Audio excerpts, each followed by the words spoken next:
जरा सोचिए, अगर मैं आपसे कहूँ कि अगर आज इसी पल आप जिस जमीन पर खड़े हैं वह जमीन कभी किसी और के पैरों ने भी महसूस की हो, वो कोई ऐसा है जो इंसान नहीं था।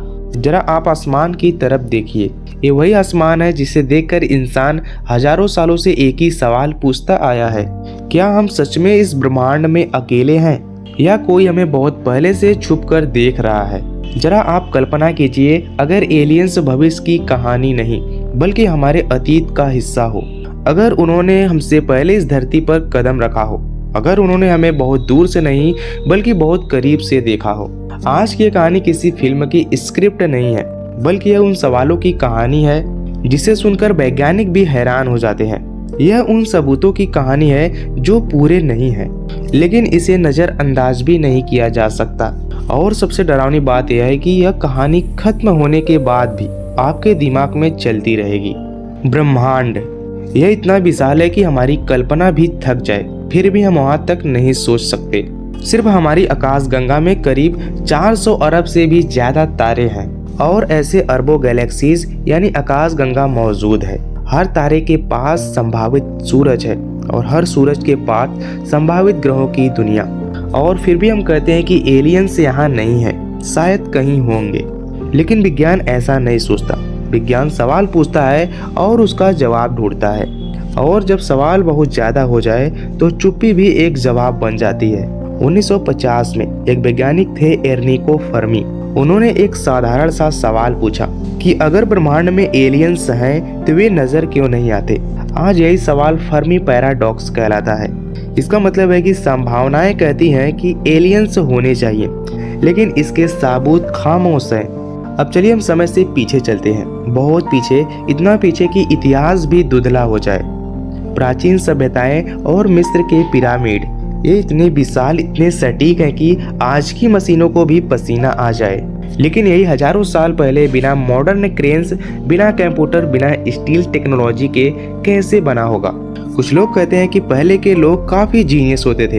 ये बात काफी सच भी है, लेकिन फिर कुछ चीजें ऐसी हैं जो बेचैन कर देती हैं। ये पिरामिड सिर्फ कब्रें नहीं है, इनका अलाइनमेंट ओरियन कॉन्स्टेलेशन से मेल खाता है, यानी आसमान के तारामंडल से। क्या यह कोई कॉन्सिडेंस है या कोई नॉलेज जो जमीन से नहीं आई। अब जरा हम नजर डालते हैं समेरियन सिविलाइजेशन पर। यह सबसे पुरानी सिविलाइजेशन है। उनकी मिट्टी की टैबलेट्स में आकाशीय नक्शे बने हैं, ऐसे नक्शे जिनमें सिर्फ नंगी आंखों से न दिखने वाला ग्रह भी शामिल है, जैसे नेपच्यून और यूरेनस। इन ग्रहों का खोज टेलीस्कोप के खोज होने के बाद हुआ था। अब जरा सोचिए कि फिर समेरियंस को कैसे पता चला होगा इन ग्रहों के बारे में। कुछ लोग कहते हैं कि यह अनुमान है, और वहीं कुछ लोग कहते हैं कि यह एक मिथ है। और कुछ लोग यह सवाल पूछते हैं कि क्या किसी ने उन्हें बताया होगा।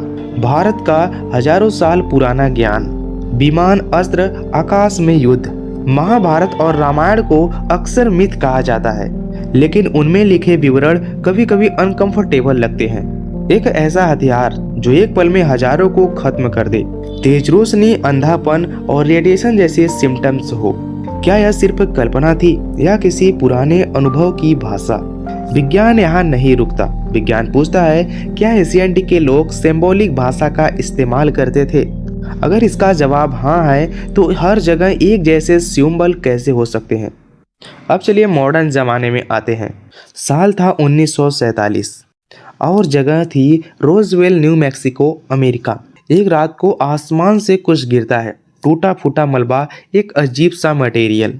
लोकल न्यूज़पेपर वालों ने अगले दिन हेडलाइन छापते हैं कि आर्मी कैप्चर फ्लाइंग डिस्क, मतलब सेना ने उस मटेरियल को फ्लाइंग डिस्क कहा। लेकिन कुछ ही घंटों के अंदर वह स्टेटमेंट बदल दी जाती है। अब कहा जाता है कि it's just a weather balloon. अब सवाल यहीं से पैदा होता है कि अगर वो सच में सिर्फ वेदर बैलून था तो पहले फ्लाइंग डिस्क क्यों कहा गया।